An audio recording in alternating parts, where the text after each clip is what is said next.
Calm down, nobody's arriving. My sibling messaged moments prior to the marriage event. We're all attending my betrothal meal in its place. A couple of minutes afterward, Mother added, "Incidentally, I utilized your credit. The entire $5,100. Add some additional funds to it." I simply responded, "Got it." That evening, I recited my promises by myself before 47 vacant seats. At 3 a.m., I forwarded a hyperlink to the relatives group conversation with a single sentence. "You'll need to view this prior to grandfather noticing it. My name's David. I'm 33, an IT freelancer who primarily deals with minor companies. Nothing extravagant, merely sufficient cash and independence to exist as I prefer. I'm not the social type, not the focus of interest, and certainly not the household preferred. That honor has perpetually been my junior sister's, Rachel. She's the favored offspring. Attractive, noisy, captivating, constantly the individual everybody desires to converse with during family suppers. I'm the fellow who gets requested to repair the internet connection. But that's okay. I never required the attention. I simply desired tranquility. Last year, I asked my partner of 4 years, Jenna, to marry me. She's the sort of individual who composes gratitude letters to coffee servers, the one who carries additional treats on journeys in case somebody overlooks. A kind spirit. She accepted with emotion, and we commenced organizing a modest nuptials. Just 50 individuals, intimate companions, some distant relatives. The location was a small winery 60 minutes beyond the urban area. Nothing elaborate but lovely. My folks weren't excited that it wasn't a religious ceremony. Rachel quipped, "So you're having an outdoor gathering matrimony? That's adorable." I ignored it. It's what I invariably did. The arrangement was straightforward. Ritual at 4 p.m. supper by dusk. My pal Jake managing tunes, Jenna's relative arranging blossoms. Rachel had confirmed attendance. Mother stated she'd arrive promptly to assist with preparation. Father even consented to escort Jenna along the path since her own dad deceased several years earlier. I leased seats, 50 of them. That morning, Jenna was in the bridal area with her pals. I was strolling in my small readying space, verifying the hour every couple of minutes.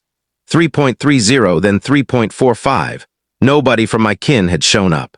By 3.55, I was perspiring through my top. I messaged Rachel.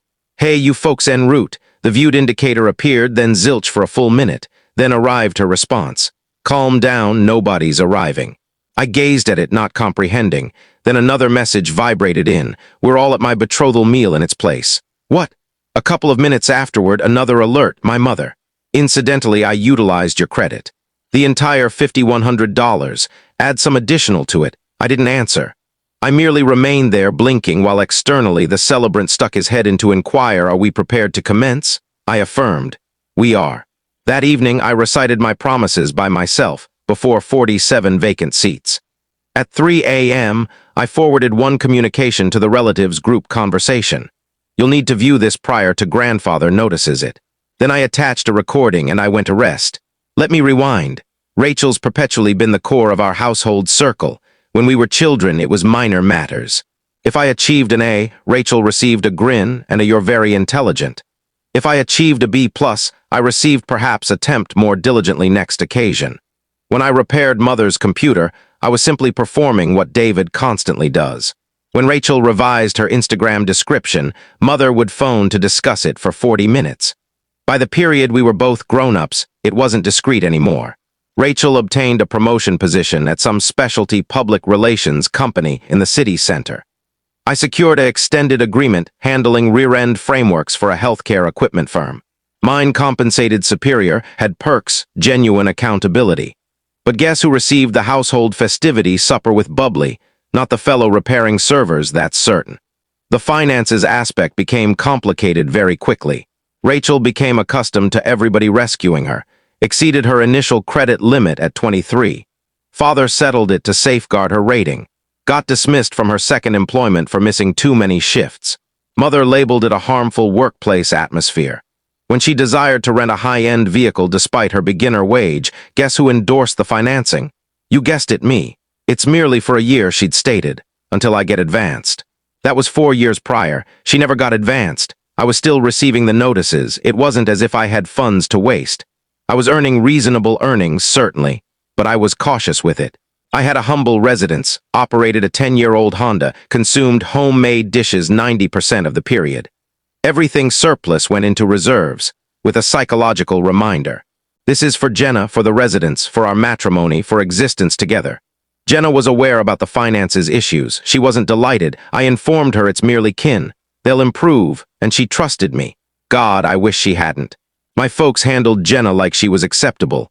Not incredible, not affectionate, not like a fresh offspring, just present. Father constantly overlooked her name when narrating tales. Mother once inquired her at Thanksgiving if she was still involved in the pastry activity. When Jenna's been a project manager at a publishing company for 2 years. Rachel, naturally, absorbed it all. She constantly required to be the most attractive female in the space. And in our household, she was. Every occasion Jenna donned something charming, Rachel made an expression. Every occasion Jenna referenced a job accomplishment, Rachel altered the topic. Subtle, chilly matters. Then arrived the betrothal. I informed my folks first. They were courteous. Felicitations, Mother said. That's pleasant. Rachel's reaction. Wait, you asked before informing me? That's impolite, David. I dismissed it. When we commenced organizing the matrimony, we desired modest. Just 50 attendees. No chapel. No excessive customs. No addresses. Basic promises. Dusk supper. Rachel labeled it an online inspiration dream. Mother kept attempting to modify it. You certain you don't want your dad to give a salute? He's escorting her along the path. Isn't that sufficient? Jenna attempted to maintain harmony. Let's just be compassionate, she'd state. It's one day. I should have known superior when Rachel proposed to manage the dessert. We sent her $480 from the matrimony funds to submit the request. Weeks passed. I inquired about it. She said she'd requested it. Then one evening, Jenna discovered an electronic bill. Rachel had returned the dessert and expended the funds on a relaxation day with her companions. She didn't even refute it. Look, I was anxious, she said. And truthfully, nobody consumes dessert at matrimonies. Get small cakes or whatever. That was 2 months prior to the ritual. I should have revoked her summons then and there. But I didn't, because I was still holding on to this illusion that my kin, problematic, self-centered, unaware, would succeed on the day that counted. Then arrived the gown conflict. Rachel donned ivory to Jenna's pre-wedding gathering. Ivory, not beige, not pale ivory. Complete bridal ivory with a romantic collar and coordinating footwear. Everybody observed. Jenna said nothing. She grinned, expressed gratitude to visitors, distributed celebration gifts like nothing was amiss. But when we returned home that evening, she wept in the washroom for half an hour. I just desired one day, she said. Just one day where I wasn't forced to feel unseen. I sat on the opposite side of the entrance, feeling like the largest fool on earth. We were 2 weeks from the matrimony, and deep inside, I think I already realized. I realized something would fail. I just didn't believe it would be this severe. The day of the matrimony began quietly. I awoke at 6 a.m. to daylight seeping through the lodging shades. Jenna was already awake, seated on the ground in her garment, writing something in a journal. She appeared serene, tranquil, concentrated. She grinned when I moved, composing your promises. I inquired. She affirmed. Nearly finished. I kissed her arm, said I'd provide her room, and departed to fetch coffee. I figured I'd visit the location early to assist the team unpack seats, perform a final verification. Just ordinary groom activities. The entire journey, I kept assuring myself everything would be okay.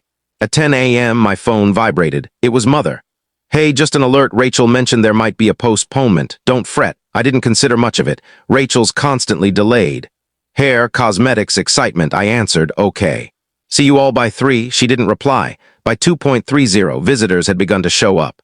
Jenna's companions, my university pal Jake, who traveled 4 hours to attend. The celebrant had arranged under the plant-covered structure Jenna's relative completed the blossoms. Everything appeared ideal, except the bride was still in her preparation space. And my portion of the seats, the portion reserved for kin, was entirely empty. No mother, no father, no Rachel. I walked behind the location structure, phone in grip, and messaged my sibling, arrival time. A minute afterward, the indicator showed she was composing. Then her communication appeared. Calm down, nobody's arriving. I gazed at it like it was a poor jest. My finger lingered over the display. I didn't know what to even express. But then another communication emerged. We're all at my betrothal meal in its place. The terms didn't register. I read them 5 times. I felt my torso constrict. Then Mother joined in. Her message. Incidentally, I utilized your credit. The entire $5,100. Add some additional to it. I simply answered, got it. Then I walked back out to the primary zone. The celebrant was looking around anxiously. "David," he inquired. We're prepared," I said. "Begin," so I stood up front by myself. Jenna walked along the path, all elegance and composure, grinning like nothing had occurred, like her groom hadn't just been deserted by his whole kin, like we weren't reciting our promises before 47 visitors and 47 vacant seats. She said, "I do," and I said it back. Everybody applauded. The photographer captured images that appeared lovely superficially. Nobody discussed the partially vacant space. We sliced the dessert. The one Jenna requested last moment when she realized Rachel never substituted the one she annulled. We moved to music. My university companion delivered an address. Jenna's relative performed the keyboard. At 9 p.m. the gathering concluded. We traveled back to our lodging in quietness. She reached for my palm in the vehicle and just pressed it. "I'm sorry," she murmured. "I didn't express anything. Not because I was furious at her, but because I finally knew that something within me had shattered, like a lever switched. Something I'd been disregarding for years finally fractured completely. They selected her. Again, on my matrimony day. When we returned to our space, Jenna went to cleanse off her cosmetics. I sat on the border of the mattress, gazing at my phone. Rachel had uploaded an image on Instagram, her and her betrothed, grinning at an elevated tavern with engaged decorations in the backdrop. My folks were there, cups elevated.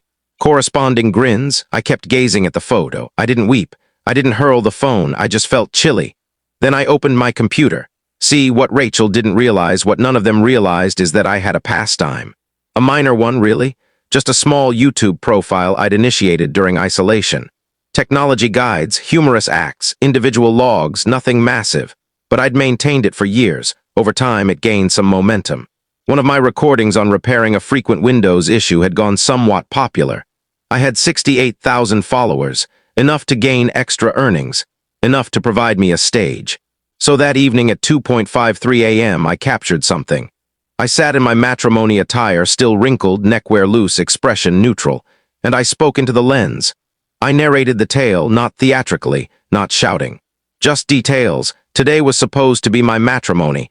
My kin didn't appear. They were at my sibling's betrothal meal in its place. My mother utilized my credit to cover it. This isn't about vengeance. It's about understanding. About years of being secondary. About observing my sibling distort the facts, exploit, violate limits, and get compensated for it. About being instructed to maintain harmony so many times that I forgot I had a right to be upset. I concluded the recording with a basic communication. "I'm finished. This is the final occasion I allow them to take from me." I uploaded it confidentially. Then I forwarded a single communication to the kin group conversation. "You'll need to view this prior to grandfather notices it. No symbols, no warnings, just the hyperlink." Then I powered off my phone and climbed into bed next to Jenna. That was the initial evening in years I rested continuously until dawn. I awoke to 53 overlooked alerts, 4 from my mother, 3 from my father, 28 from Rachel. The remainder were from relatives, aunts, 1 from grandfather, and a group of Instagram direct messages from individuals I didn't even recognize. The recording exploded. I didn't anticipate that. Turns out when you label a upload, my kin skipped my matrimony for my sibling's betrothal and include genuine proofs. Messages, captures, even the financial record displaying the $5,100 expense. People notice. It began minor, a few hundred watches, then it reached a Reddit discussion. From there, TikTok acquired it. Within 24 hours, my profile went from 68K to 150K followers. The remarks were a barrier of encouragement.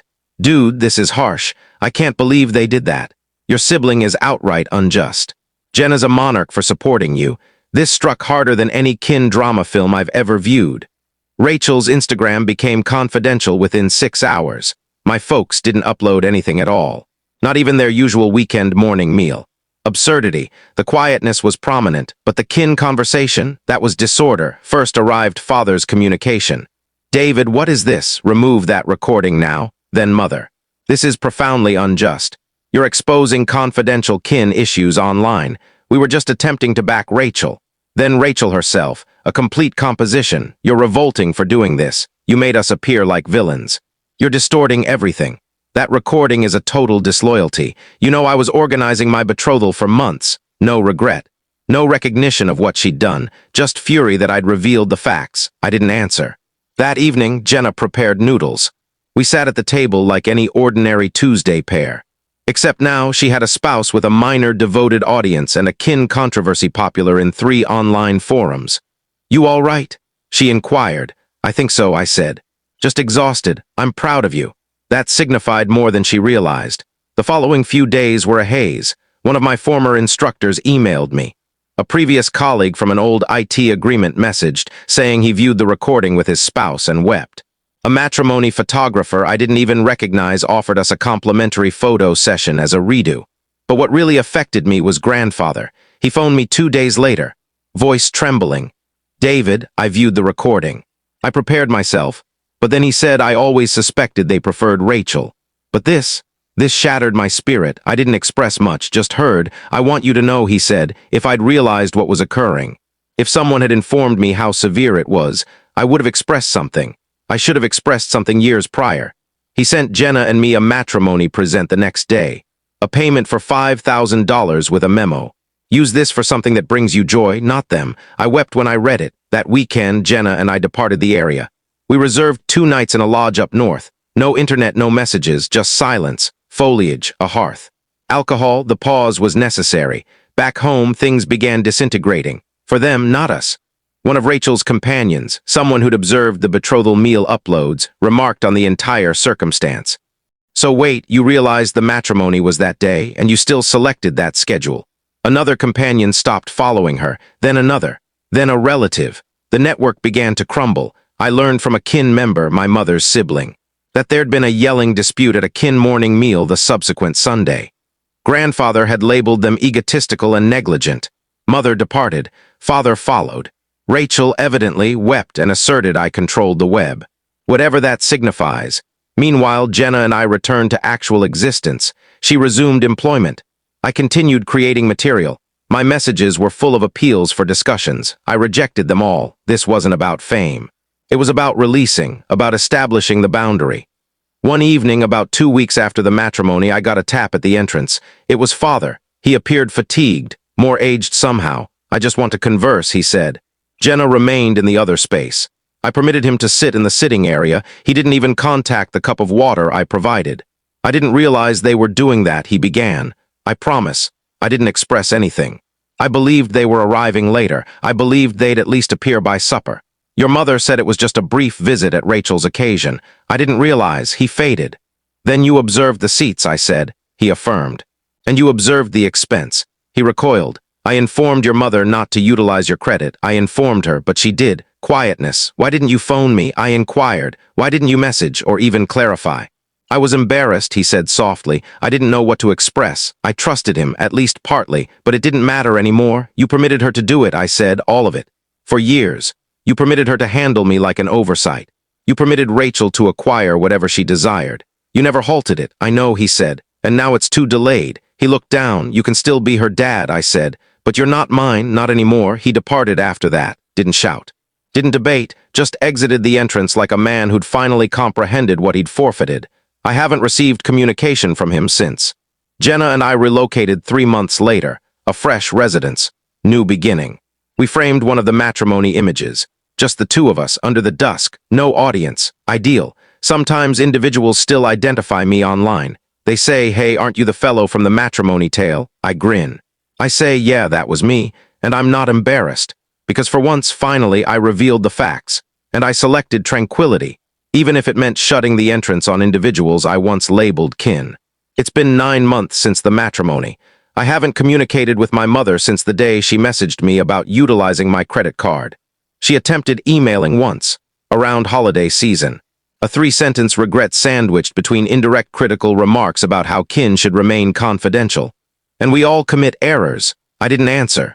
Rachel went complete no contact, stopped following me everywhere. Jenna's companion informed us she delayed her own matrimony arrangements indefinitely. Evidently, individuals began withdrawing from her attendee list after the recording. She's labeling it a soulful pause. I label it results. Father hasn't contacted again, and that's okay. He made his selection the instant he sat in a eatery consuming seafood patties while his offspring stood by himself before 47 vacant seats. People inquire if I remorse uploading the recording. Not for a moment, because it wasn't about vengeance. It was about reclaiming my expression. For too long, I permitted them to revise the narrative that I was too emotional, that Rachel just had a large character, that mother was just attempting to assist, that father was trapped in the center. But no, that wasn't the facts. The facts is they selected Rachel repeatedly, while I covered the expenses, remained silent, and maintained harmony. The facts is I got eliminated so many times I forgot what it felt like to resist, until I did. And once I did, I never returned to submission. Jenna and I are performing superior than ever. We had a modest festivity with intimate companions, a sort of matrimony redo. No stress, no addresses, just us, some lights, and a food vehicle in the garden. It was ideal. She displays her band with honor. I observe the way individuals view us now, not with sympathy but with admiration, like we traversed through flames and didn't emerge resentful, just more resilient. We relocated to a fresh residence across the area. Tinier but comfortable, new surfaces, no memories. Jenna placed our preferred matrimony image right by the cooking area, the one where we're moving to music by ourselves in the winery, encircled by glowing strings and vacant seats. Some individuals might find it sorrowful. I think it's truthful. That photo recalls me what we endured. Sometimes I ponder if my kin will ever transform, if they'll ever truly perceive what they did, if they'll ever regret not because they got exposed but because they comprehend. I question it, and I've accepted that, because the genuine victory wasn't revealing them. It was departing from the remorse, from the demand to maintain harmony at the cost of my own emotional well-being, from the notion that I owed them infinite tolerance while they provided me nothing but remnants. I don't owe anyone position in my existence just because we share genetics. Kin is supposed to be a location of security, not a perpetual obligation. And when they demonstrate who they are, when they miss your matrimony, empty your financial account and grin about it, trust them. These days, I still receive the occasional communication from someone who viewed the recording. Sometimes it's a youth saying, "Your tale gave me bravery to express." Sometimes it's a mature adult saying, "That was my youth too." Sometimes it's just a basic thank you. And every occasion I grin, because maybe what occurred to me wasn't distinctive, but finally revealing the facts that was mine, and I'm retaining it.